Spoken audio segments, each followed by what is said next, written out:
सुप्रभात प्रिय विद्यार्थियों, कक्षा 6 हिंदी विषय में आप सभी का स्वागत है। बेटा, आज हम अपनी पाठ्य पुस्तक मेधा का पाठ 6 फागुन में सावन नामक एक बहुत ही प्यारी कविता को पढ़ेंगे और समझेंगे। और इस कविता को पद्म भूषण से सम्मानित श्री शिव मंगल सिंह सुमन ने लिखा है और इनका जन्म उन्नाव उत्तर प्रदेश के जगीरपुर गांव में 5 अगस्त सन 1915 को हुआ था। चलना हमारा काम है और हम पक्षी उन्मुक्त गगन के उनकी प्रसिद्ध कविताएं हैं जो कई स्कूली पाठ्यक्रमों में, स्कूल के सिलेबसों में भी शामिल की जाती जा रही हैं। और उनके प्रसिद्ध कविता संग्रह हैं हिल्लोल, मिट्टी की बारात, जीवन के गान, वाणी की व्यथा और युग का मोल। और बेटा, इनका जो निधन माने डेथ 27 नवंबर 2002 को हुआ था। और इस कविता में इन्होंने बताया है कि हमें बुरे वक्त में भी आशा की किरण यानी उम्मीद को अपने साथ रखना चाहिए। सावन की सुंदरता को हम सभी जानते हैं। सावन के महीने में हमारा वातावरण मनमोहक हो जाता है। इस कविता में कवि उन भावनाओं को दर्शाता है जो फागुन जैसे महीने में अचानक बारिश के आ जाने से उत्पन्न होती हैं। फागुन महीने में पतझड़ का मौसम रहता है, धूल उड़ती है, अचानक बारिश आने से मन प्रसन्न हो जाता है और वही इसमें बताया है ना। तो अब आइए हम बेटा इस कविता को पढ़ते हैं और इसका वाचन करेंगे और समझेंगे। आज कहाँ से फिर आ पहुँचा फागुन में सावन। कवि आश्चर्य कर रहे हैं, आज अचानक फागुन के महीने में सावन कहाँ से आ गया। इसका मूल उद्देश्य तो यही है इस कविता का कि बुरे वक्त में भी इंसान को उम्मीद रहनी चाहिए और आशा रखनी चाहिए। सुबह उड़ी थी धूल, शाम को घिर आए बादल। कवि कहते हैं कि सुबह तो पतझड़ की जो है फागुन महीने की धूल उड़ रही थी और शाम को अचानक बादल आ गए।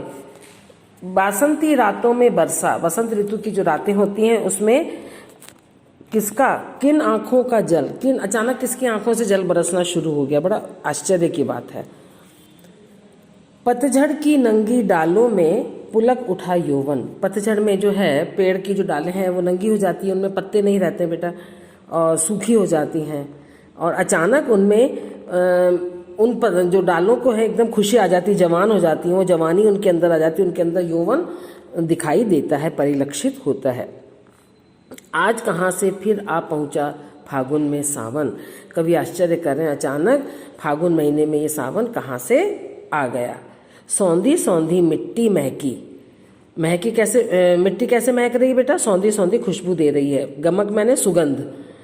उठा उपवन, और सौंधी सौंधी खुशबू से पूरा बगीचा सुगंधित हो गया है, महक उठा है। बिजली कौंधी आसमान में बिजली चमकने लगी। धरती में सीरन, और धरती जो है बारिश की वजह से सीरन उसको कपकपी होने लगी है। होली में कजली गाने को फिर ललचाया मन। कवि कहते हैं कि होली के महीने में कजली गीत गाया जाता है, तो होली के दिन जो है, होली के महीने में हम कजली गीत को गा रहे हैं, हमारा मन खुशी में ललचा रहा है। आज कहाँ से फिर आ पहुँचा फागुन में सावन। आज अचानक फागुन में सावन कहाँ से आ गया, अचानक दुख में सुख कैसे आ गया। हरियाली का स्वप्न थिरकने लगा पुतलियों में। सावन की जो हरियाली होती है वो अचानक सपने जैसी लगने लगी है ना। आंख बंद करते ऐसा, अरे सावन आ गया और खुशी आ गई, हरियाली आ गई। अलियों का उन्माद, भौरे जो हैं वो बेटा प्रेम के मारे खुश हैं, बहुत खुश हैं। और की शोखी आई कलियों में, और कलियों में भी जोश आ गया है, खुशी आ गई है, सुंदरता भी उनमें आ गई है। किसमें, कलियां बहुत सुंदर लगने लगी अचानक।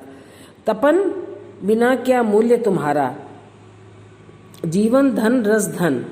कवि सावन से कहते हैं अगर तपन नहीं होगी तो तुम्हारा कोई मूल्य नहीं होगा, तुम्हें कोई समझेगा नहीं, पहचानेगा नहीं, है ना। जीवन जीवन रूपी जो धन है और रस रूपी जो धन है उसका एहसास ही नहीं होगा। जीवन को जो आनंद है, तपन के बिना दुख के आगे सुख है ना। इसका मतलब यही है बेटा, अगर जीवन में दुख है तो आगे सुख भी जरूर ही आएगा। उसकी उम्मीद लगा के रखना चाहिए और आशा के साथ हमें जीना चाहिए।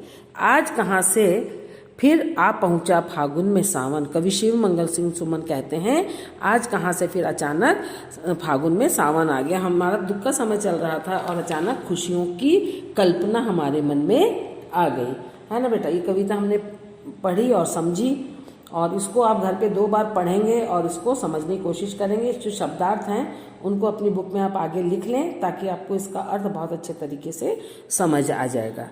अब बेटा हम इस पाठ की, इस कविता की पुनरावृत्ति कुछ लघु प्रश्नोत्तरी के माध्यम से करेंगे, है ना।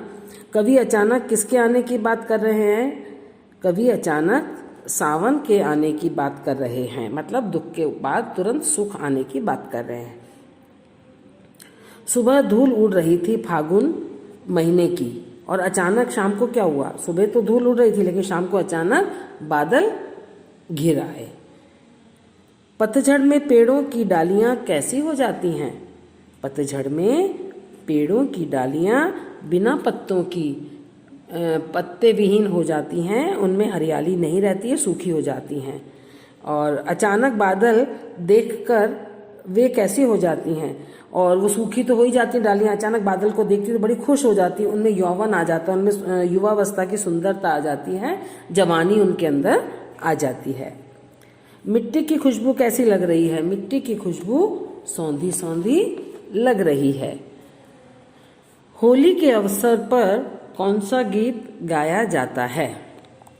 होली के अवसर पर कजली गीत गाया जाता है ना। कजली गीत को हम होली के समय गाते हैं।